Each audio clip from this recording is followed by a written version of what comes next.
Hello दोस्तों, राधे राधे। दोस्तों, शरणागत जो होता है दोस्तों, उसमें सबसे पहले यह 4 बातें जागृत होती है। सबसे पहली बात की निरंतर भगवान का स्मरण छूट ही नहीं सकता। नींद आई तो वह सुसुप्ति में चला जाता है। जरा सा भी जागृत हुआ तो मन ही मन में मंत्र चल रहा है, नाम चल रहा है, उसे चलाना नहीं पड़ता भक्तों, क्योंकि वह शरणागत है। अगर थोड़ा सा आप अभ्यास करेंगे तो ऐसा होने लगेगा। और यह वाणी दोस्तों हमारे परम पूज्य प्रेमानंद महाराज जी की है, जो मैं आप लोगों तक पहुंचा रही हूँ यह संदेश को। तो आप लोग पूरा वीडियो को ध्यान से सुनिए। दोस्तों, आप खुद सोच सकते हैं कि आप जब सोकर उठते हैं तो आपका पहला अभ्यास क्या होता है। क्या मंत्र उच्चारण होता है या मन में मंत्र का लहर उठना और भगवान का नाम याद आता है, प्रियालाल याद आते हैं आपको और उनकी चिंता सदा पहले भाव में आती है। यदि आपका पहला चिंतन प्रभु है और नाम जाप चल रहा है तो आपका शरणागत पुष्ट हो रहा है। और अगर आप सोकर उठे मन में कुछ और विचार आ रहे हैं, कुछ और चल रहा है, तो दोस्तों यह शरणागत नहीं होती। और शरणागत नहीं तो दोस्तों कुछ नहीं। पहला लक्षण यही है दोस्तों कि आप शरणागत घर में कैसे प्राप्त कर रहे हैं।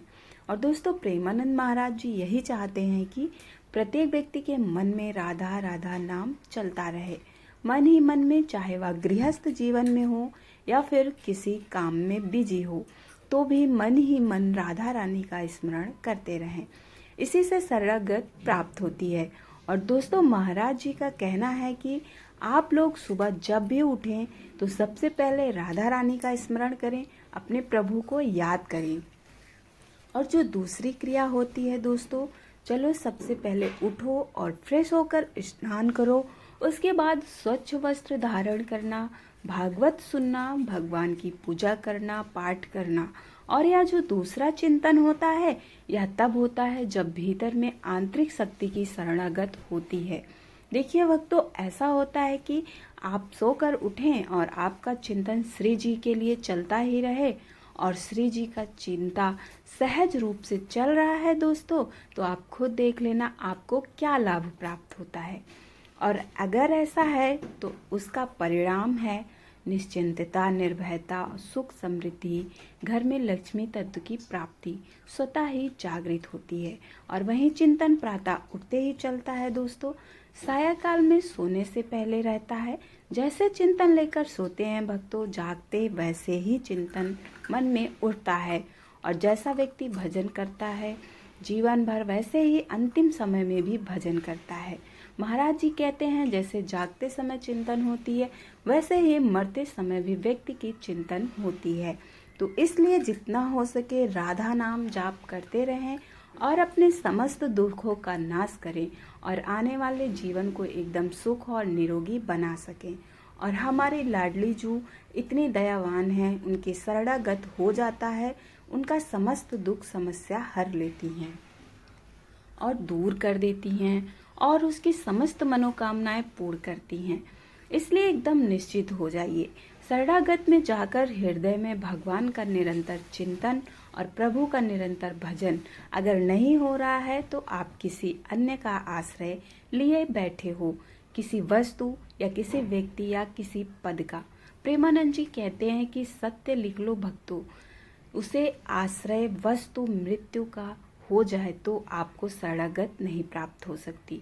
और ईमानदारी से अगर छोड़ दिया तो छोड़ दो, क्योंकि प्रभु कहते हैं जो मेरा है मैं उसका हो जाता हूँ, जो खुद को मेरे हवाले कर देता है मैं उसको संभाल लेता हूँ।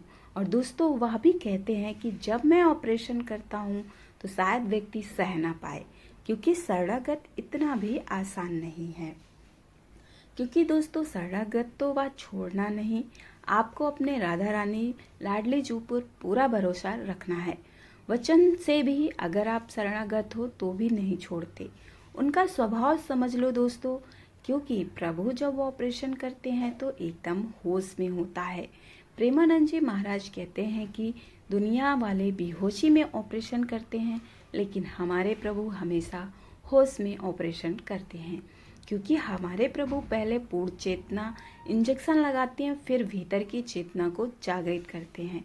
निरंतर भजन क्यों न होता हो, उत्तर आपका कोई अन्य आश्रय है। तो दोस्तों, अगर आप बिस्तर पर बैठकर सोने से पहले नाम जाप करते हैं तो आपको अत्यंत लाभ प्राप्त होता है, क्योंकि आप नाम जाप करते करते यदि सो जाते हैं तो आपका सोने का पूरा समय भगवान को समर्पण हो जाता है और सुबह उठकर फिर से आपके चिंतन में भगवान ही आते हैं। इस तरह से धीरे धीरे आपकी सदगत पुष्टता की ओर चली जाती है, क्योंकि दोस्तों जब सच में व्यक्ति समर्पित हो जाता है तो उसकी यह चिंता मिट जाती है कि मेरा क्या होगा।